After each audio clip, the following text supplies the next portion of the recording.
جہاں سب اپنی election campaign کر رہے ہیں, سب دعوے کر رہے ہیں, وعدے کر رہے ہیں, عوام کی کیا خواہشات ہیں, کیا توقعات ہیں, گلگت کے لوگ کیا کہتے ہیں, ذرا پہلے ان کو بھی سن لیجیے. یہاں پہ آئینی حقوق کا مسئلہ ہے جس کی وجہ سے یہاں پہ سیاسی بحران ہے. ہمارے جو نمائندے ہیں وہ پارلیمنٹ تک یا پھر سینیٹ تک یا ایوان بالا تک ان کی رسائی نہیں ہے. نہ ہونے کی وجہ سے ہمارے جو نمائندے ہیں وہ صرف جی وی کی حد تک ہیں. تو یہ سیاسی بحران پہلے حل ہونا چاہیے. اس کے بعد ہمارا جو دوسرا مسئلہ ہے یہاں کا معاشی مسئلہ ہے. چونکہ گلگت بلتستان جو ہے اپنے فنڈز کے لیے وفاق کا تابع ہے اور وفاق کی طرف دیکھتا ہے. تو ہم چاہتے ہیں کہ جو NFC ہے اس میں ہمارا حصہ مل جائے. وسائل کی منصفانہ تقسیم نہیں ہو پا رہی, اس کی مین سبب جو ہے وہ ہے حلقہ بندیوں کا نہ ہونا. جس حلقے سے کنٹیسٹ کر رہا ہوں ایک ضلع کے برابر جو اس کا رقبہ ہے, اس کی آبادی ہے, اور جو ہے 52,000 ووٹرز پہ مشتمل ایک حلقے کو ایک تقسیم ہونا چاہیے. اس وقت بجلی کا شدید بحران ہے, خصوصاً ٹاؤن ایریاز کردو کے اندر 24 گھنٹے میں سے 2 گھنٹے بھی صحیح طرح بجلی نہیں آ رہی ہے. تو عوام کی خواہشات آپ کے سامنے ہیں, ان کی توقعات آپ کے سامنے. اس ڈسکشن کو آگے لے کے چلتے ہیں. احتشام الحق صاحب ہمارے ساتھ موجود ہیں. گلگت سے مجھے فضل ودود بھی جوائن کر رہے ہیں. احتشام صاحب آپ کی اجازت سے ذرا میں کوئکلی فضل سے جو گراؤنڈ کی سچویشن ہے نا وہ ذرا پوچھ لیتا ہوں. فضل بتائیے گا کہ اس وقت کیا گہما گہمی ہے, کیا ماحول ہے, اور خاص طور پر جو ٹیمپریچر ہے وہ آپ کو کیا بتا رہا ہے 7 تاریخ کے حوالے سے, کہ کتنا پرامن, اور پھر ایک اور ضمنی سوال, کتنا شفاف دن یہ ایگزیکیوٹ ہو جائے گا؟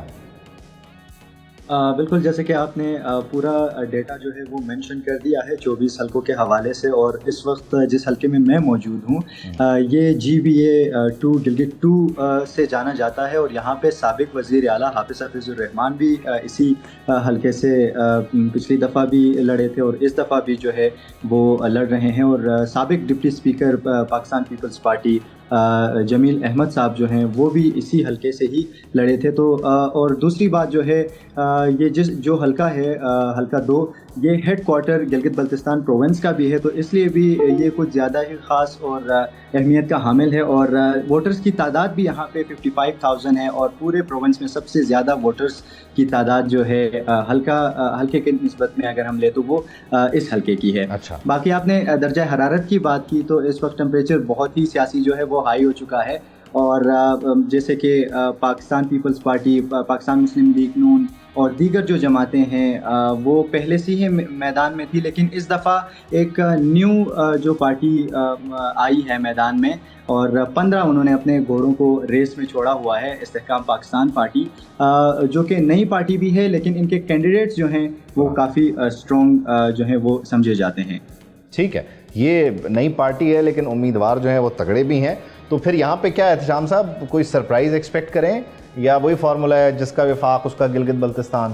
کیا آپ کے پاس آپ کا ایک تو انسائٹ بھی بتائیں, کیونکہ ظاہر ہمارے الیکشن پہ انسائٹ بڑا میٹر کرتا ہے, اور پھر کیلکولیشن بھی بتائیں اپنی الیکشن کی. دیکھو عبید, یہ تو آپ بالکل صحیح کہہ رہے ہیں. جو روایت تو یہی ہے کہ جس کی مرکز میں حکومت ہے GP میں اس کی حکومت ہوگی. یہ روایت ایک عرصے سے چل رہی تھی, آزاد کشمیر میں بھی ایسی تھی, لیکن وہاں یہ روایت کچھ ٹوٹ چکی ہے. لیکن اب صورتحال جتنی تیزی کے ساتھ بدل رہی ہے, آپ نے دیکھا گہمے گہمی, جس میں ہمارے بندے نے بھی بتایا. اب آپ نے دیکھا بلاول بھٹو بھی وہاں پہنچے ہوئے ہیں. پچھلی دفعہ بھی 1 مہینہ رہ کے گئے تھے, اگرچہ الیکشن نہیں جیت پائے تھے, PTI جیت گئی تھی. اب PTI کے لیے مسئلہ یہ ہے کہ ان کا تکڑا آدمی جو تھا وہ آپ دیکھ لیں, خالد خورشید صاحب جو CM تھے, اور 9 مئی میں سزا ہو چکی ہے. ان کے والد صاحب الیکشن لڑنا چاہتے تھے, ان کو نااہل کرا دیا. اب ان کی والدہ شاہدہ جو ہے نا وہ الیکشن لڑ رہی ہیں, شاہدہ خورشید. اب جو سامنے چیزیں آئی ہیں کہ جس طریقے سے آپ نے دیکھا کل نواز شریف صاحب نے بھی تقریر کی, بلاول بھٹو سکردو میں تھے, نواز شریف صاحب گلگت میں تھے, اور بلاول بھٹو نے آپ نے دیکھا انڈائریکٹلی نام لیے بغیر ان پہ تنقید کی کہ ایک مہمان اسلام آباد سے آیا ہوا ہے, میں نہیں چاہتا وہ ناراض ہو جائے. اب دیکھیں نا جس طرح کی باتیں وہاں پہ انہوں نے بلاول بھٹو نے کی. آپ کو یاد ہوگا جو ہم نے خبر بریک کی تھی وہ 28ویں ترمیم کے 10 پوائنٹ. ایک پوائنٹ جس پہ بہت زیادہ پیپلز پارٹی جٹری ہو رہی ہے وہی ہے کہ گوادر اور کراچی کو فیڈرل ایریا ٹیریٹری ڈکلیئر کرنے کے حوالے سے اب وہ کہا جا رہا ہے اس کے الیکشن کے بعد یہ حکومت سے لوگ ملیں گے بھی. اس سے بھی بہت ناراضگی ہے. وہ کہتے ہیں آپ چاہتے ہیں کہ ہماری حکومت صرف نواز شریف تک رہے, کراچی آپ لینا چاہتے ہیں.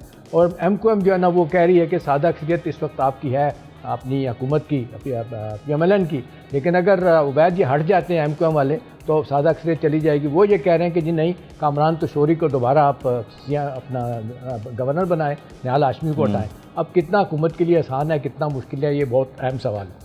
دوسرا نواز شریف صاحب نے ایک اور بحث چھیڑی وہاں جا کے, انہوں نے کہا کہ جی NFC اور کا شیئر جو ہے نا اپنا جی بی کا اور آزاد کشمیر میں بھی NFC کا شیئر ملنا چاہیے. یہ تو ویسے ایک بات ہے احتشام صاحب، یہ تو ظاہر ہے جو بیانات ہیں یہ تو وہ بیانات ہیں جو بلاول دے رہے ہیں، نواز شریف بات، یہ ایک سیاسی دنوں میں یہ جو الیکشن کے دن ہوتے ہیں اس میں ایک یہ ٹیمپریچر کو بڑھانے کے لیے اپنے ووٹر کو راغب کرنے کے لیے صورت ہے. فضل اس میں ایگزیکٹلی ذرا بتائیے گا کہ جو لوگوں کا رجحان ہے، کیونکہ ہم نے بات بھی سنی ہے، وہ چاہتے ہیں کہ وفاق کی طرف جو معاملات ہیں اس میں بہتری آئے، پھر سینٹ تک بھی معاملہ، مطلب وہ سینٹرلائز ہونا چاہتے ہیں نا. ایگزیکٹلی لوگوں کے جو مطالبات ہیں اس کو دیکھتے ہوئے اس وقت کون بہتر طریقے سے اپنے الیکشن مینیفیسٹو کو، منشور کو عوام کے درمیان لے جانے میں کامیاب رہا ہے؟ کون لوگوں کے ساتھ زیادہ بہتر کنیکٹ کر رہا ہے؟ جیسے کہ گلگت بلتستان کی عوام جو ہے وہ بہت پہلے سے پاکستان مسلم لیگ نون اور پاکستان پیپلز پارٹی کے ساتھ جو ہے ان کے کارکنوں کے ساتھ عادی ہے، یوز ٹو ہے. اور یہاں پہ ڈیولپمنٹ کے کام کی اگر ہم بات کریں تو دونوں پارٹیز نے جو ہے اپنے اپنے ٹائم میں اپنے اپنے حصے کا جو ان سے ہو سکتا تھا وہ کام کیا ہوا ہے. اب آگے اگر ہم بات کریں یہاں پہ عوام کی، تو اس دفعہ کا جو ووٹر ہے وہ سائلنٹ ووٹر ہے، خاموش ووٹر ہے.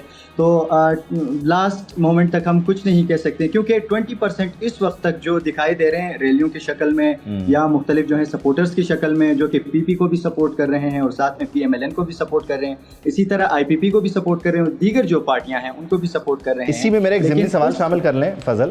بنیادی طور پہ ظاہر ہے گلگت کے علاقے میں اگر ہم بات کریں تو وہ جو خاندانی معاملات ہیں یا وہ جو ایک قبائلی معاملات ہیں اس میں کہیں زیادہ ایک مسلکی بنیادوں پر بھی معاملہ بڑا انٹیکٹ ہے.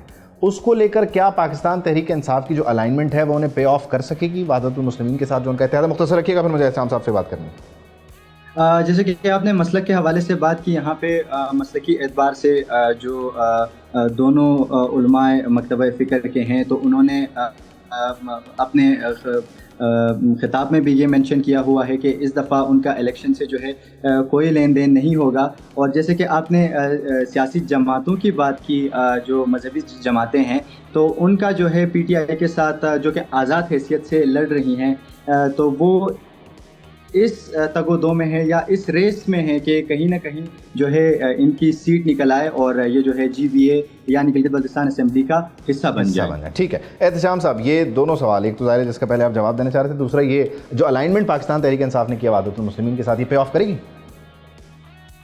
دیکھیں یہ مسلکی بنیاد کی جو آپ بات کر رہے ہیں یہ بڑی امپورٹنٹ ہے. اس میں دیکھیں جہاں PMLN لڑ رہی ہے الیکشن، ان کے ساتھ استحکام پارٹی والے بھی ہیں اور ایک اسلامی تحریک کی پارٹی بھی ہے. یہ جو پہلے علامہ جعفر ساجد نقوی صاحب کی پارٹی ہے، تو اس لحاظ سے کہا جا رہا ہے کہ وہ ووٹر بھی جو ہے نا، جو آپ دیکھتے ہیں جن کی وہاں پہ میجورٹی ہے مسلک کے اعتبار سے، وہ بھی اپرنٹلی لگتا ہے کہ وہ نون کی طرف جائیں گے.